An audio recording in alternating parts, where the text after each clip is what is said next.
Hey everyone, Emma AI here, and welcome back to my channel. Today, we're diving deep into the fascinating world of Layer 2 network threats.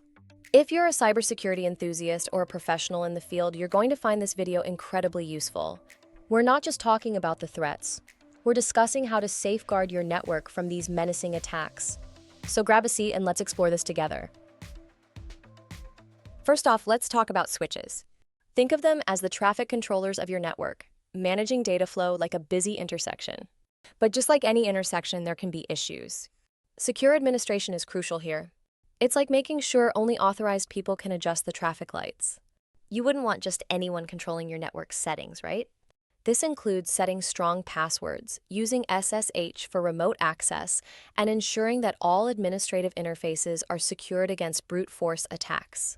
Beyond this, consider implementing multi-factor authentication for any management interfaces to add another layer of security.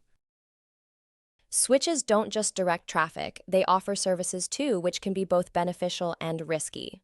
These services are like utilities in a city, indispensable for operations but also potential vulnerabilities if not secured properly.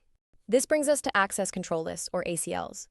ACLs act as the bouncers of your network, deciding who gets in based on strict criteria, ensuring unauthorized traffic doesn't slip through. You might set up ACLs to block traffic from known malicious IP addresses or to restrict access to sensitive parts of your network. Furthermore, regular review and update of ACLs ensure they remain effective as threats evolve. But managing access isn't enough. You also need to keep an eye on what's happening. That's where logging comes into play. Logging is like having surveillance cameras everywhere. If you don't watch the footage, you're blind to the events unfolding. Proper logging helps you detect and respond to suspicious activities promptly. It's essential to log not only successful connections but also failed attempts, which might indicate an attack in progress. Consider integrating your logs with a Security Information and Event Management (SIEM) system for better analysis and correlation of security events. And let's not overlook banners. These aren't just for decoration, they're like warning signs at a construction site, informing or cautioning users about network policies. They set the tone for network security right from the start by warning unauthorized users that their actions are monitored or that legal action might be taken against illegal access. Banners can also serve as a deterrent, reminding users of the importance of security protocols. Now, let's discuss the pillars of network security: authentication, authorization, and accounting, AAA. Authentication checks your identity, like scanning your ID at a club. Authorization then determines what you're allowed to do, such as accessing only certain directories or resources. And accounting logs your activities, providing an audit trail that can be crucial for post-incident analysis. This trio forms a robust security framework, similar to airport security protocols, where every step ensures you're who you claim to be, have permission for what you're doing, and your actions are recorded. Implementing AAA not only secures your network, but also aids in compliance with various regulatory frameworks. Let's delve into some overlooked Layer 2 issues. These threats are like ninjas, stealthy and hard to spot, but potentially devastating. Tools like Nipper, Rat, and Yersinia are your allies here. They're like the crash test dummies for your network, highlighting vulnerabilities before attackers exploit them. These tools can simulate attacks, showing you the weaknesses in your network's armor. Regular vulnerability scanning using these tools can keep your network one step ahead of attackers. Now, let's focus on specific attacks. We'll start with MAC flooding. This is where an attacker overwhelms your switch by sending a flood of fake MAC addresses, turning it into a primitive hub that broadcasts all data, making it easy for attackers to listen in. This attack exploits the limited MAC address table size in switches, leading to significant security breaches if not addressed. Implementing MAC address limits on switch ports can mitigate this risk by preventing the table from being overwhelmed. Then there's ARP attacks. ARP is meant to be the friendly neighbor who tells you where everyone lives, but in the hands of an attacker, it becomes a tool for deception. Through ARP spoofing, attackers can redirect your data to their device, setting up a man-in-the-middle scenario where they can read or manipulate your communications. This can lead to data theft, session hijacking, or even network-wide disruption.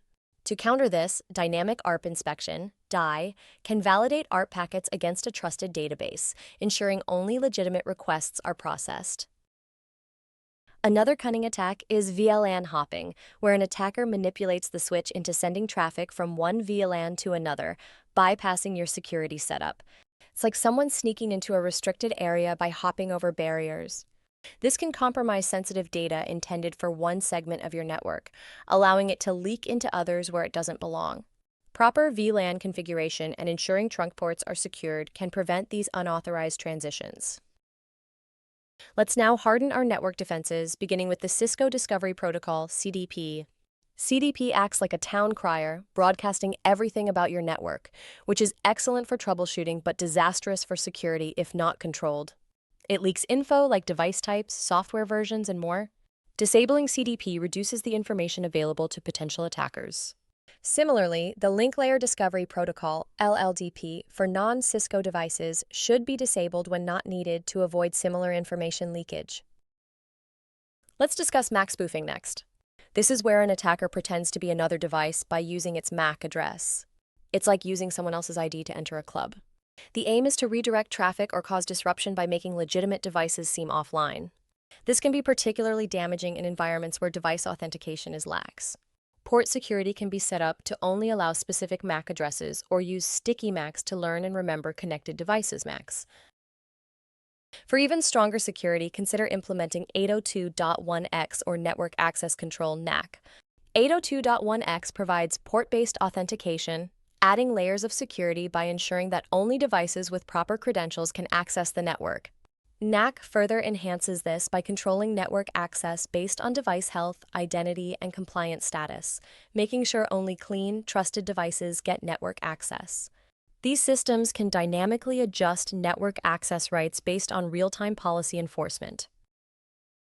When dealing with hard-coded MAC addresses, think of it as reserving seats at a dinner. You control who sits where. Unused ports should be shut down, locking the door until you need them. This is crucial for environments where not every port is in use but could be exploited if left open. Regularly reviewing and updating port configurations ensures that only authorized devices connect. If you're allowing multiple devices on a port, you set a limit and specify the max.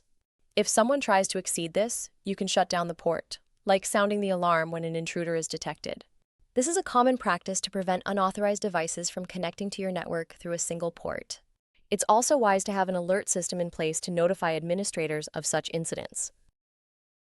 MAC limiting and sticky MAC addresses give you control and automation. MAC limiting sets a cap on how many devices can connect, and sticky addresses automatically learn and save the MACs.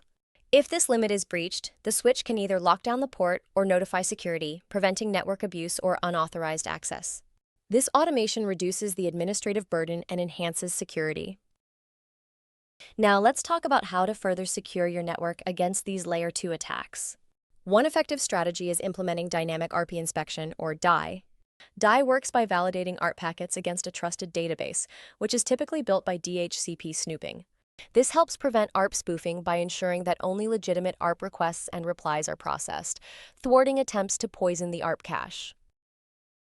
Another important feature for securing your network infrastructure is DHCP snooping.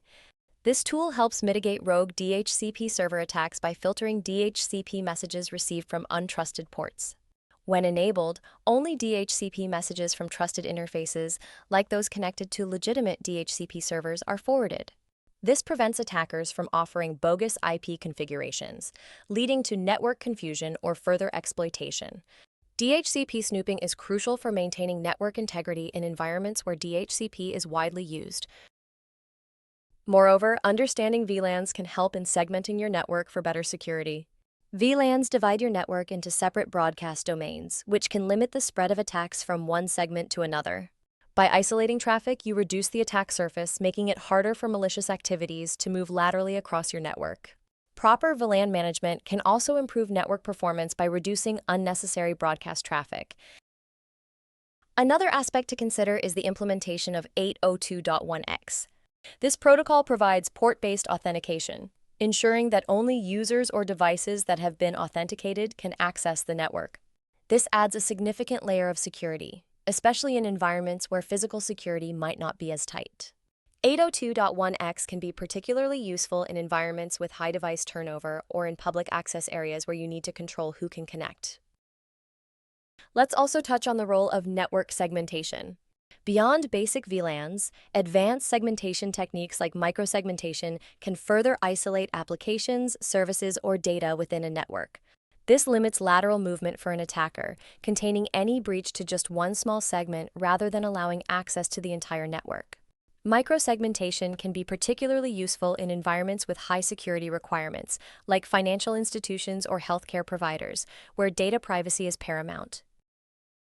Another strategy is to employ network access control (NAC) systems, which can dynamically control network access based on the health, identity, and compliance status of the device attempting to connect. This adds another layer of security by ensuring only compliant devices gain access. NAC systems can check for updated antivirus software, patch levels, or even user authentication before granting network access.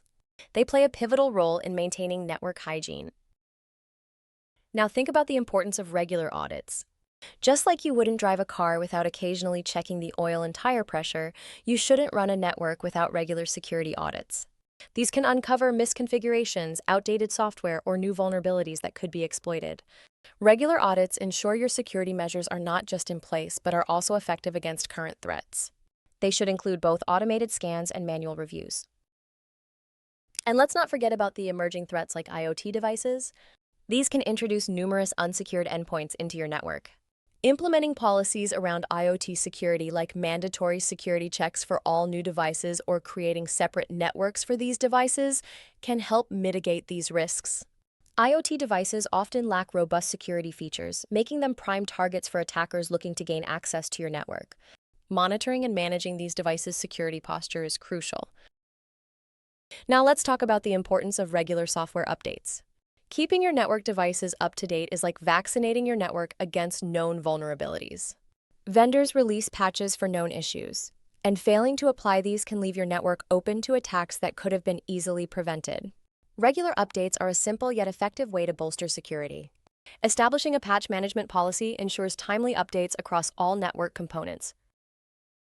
Zero-day vulnerabilities are another aspect where proactive security measures come into play.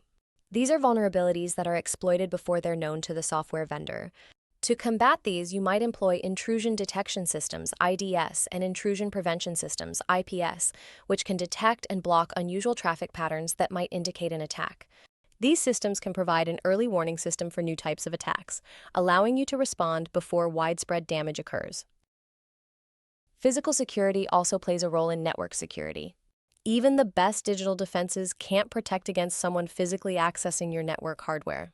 Ensuring that your switches, routers, and servers are in secure locations, with access controls like locked rooms or cabinets, is fundamental. Physical security is often overlooked but is as crucial as digital security. Cameras, biometric access controls, and physical security audits can enhance this aspect. Let's also consider the impact of cloud services on Layer 2 security. While much of what we've discussed applies to traditional on-premises networks, cloud environments bring new challenges. Virtualized networks can still suffer from MAC spoofing or ARP attacks, but the approach to securing them might involve different tools and strategies, like using cloud-specific security services. Cloud networks require a different mindset, focusing on API security, container security, and ensuring the cloud provider's security measures align with your needs.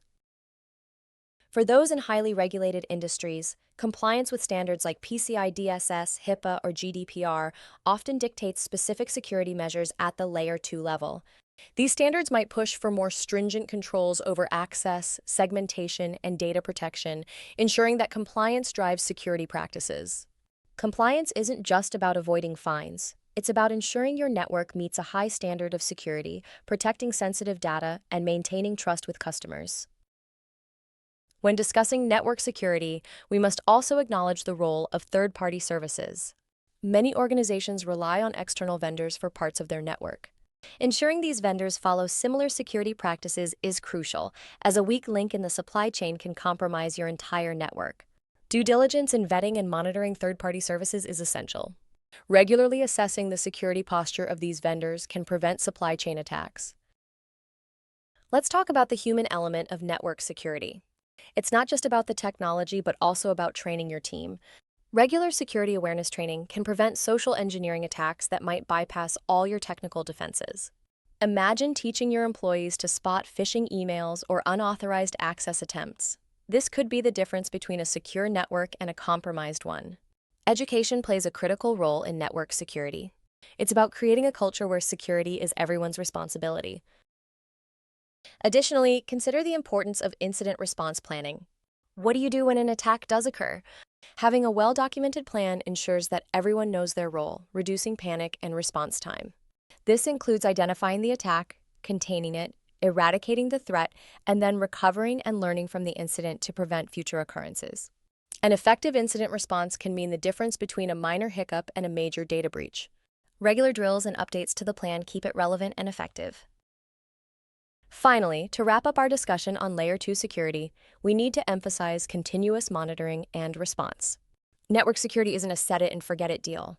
Regularly reviewing logs, conducting vulnerability assessments, and staying updated on new attack vectors is crucial. This proactive approach helps in early detection and mitigation of threats before they escalate. Utilizing automated tools for this purpose can handle the volume of data, but human oversight remains crucial for nuanced analysis. Let's go a step further in discussing practical examples of these concepts. Imagine you're managing a network for a small business with about 50 employees. Here, you'd want to ensure each employee's device can only connect to their designated port. This setup ensures that each port can only connect to one device, learned automatically through sticky MAC addresses. If someone tries to connect another device, the port shuts down, preventing unauthorized access. This scenario exemplifies how port security can maintain network integrity in a real-world environment. Now, let's consider a scenario where you need to segment your network for different departments. You might create separate VLANs for IT, HR, and sales to ensure that sensitive data doesn't cross paths. This configuration assigns specific ports to specific VLANs, isolating each department's network traffic. Such segmentation not only enhances security but also improves network performance by reducing unnecessary broadcast traffic. This can be particularly useful in environments where data security is paramount. But what if you're dealing with a larger enterprise where not only do you need VLANs but also need to ensure that each device authenticates before accessing the network? That's where 802.1x comes into play. With this approach, each device connecting to a port must authenticate through a radius server, adding an additional layer of security.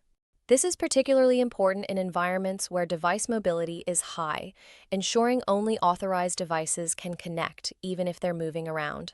This level of security can prevent unauthorized access even when physical security is not as stringent. Now let's talk about how these security measures interact. If you have both port security and 802.1x enabled, you're creating a multi-layered defense. Port security ensures only devices with known MAC addresses can connect to specific ports. 802.1x adds user authentication on top of that, checking if the user or device has permission to access the network. This combination significantly reduces the risk of unauthorized access or network misuse. It's like having two locks on a door instead of one, providing double the security. This approach is essential in environments where both device and user authentication are critical for security. For those of you who manage networks, consider these practices not just as protocols, but as part of a dynamic security strategy. Cybersecurity isn't static, it evolves with threats. So here's another question for you. How do you adapt your network security measures when new threats are identified? Share your strategies in the comments, and let's learn from each other. This community interaction can lead to innovative security solutions tailored to real-world challenges. And if you've enjoyed this extended exploration into Layer 2 network security, remember to like, subscribe, and hit that notification bell for more deep dives into cybersecurity. It really does help the channel. Thanks for sticking with me, and I'll see you in the next video.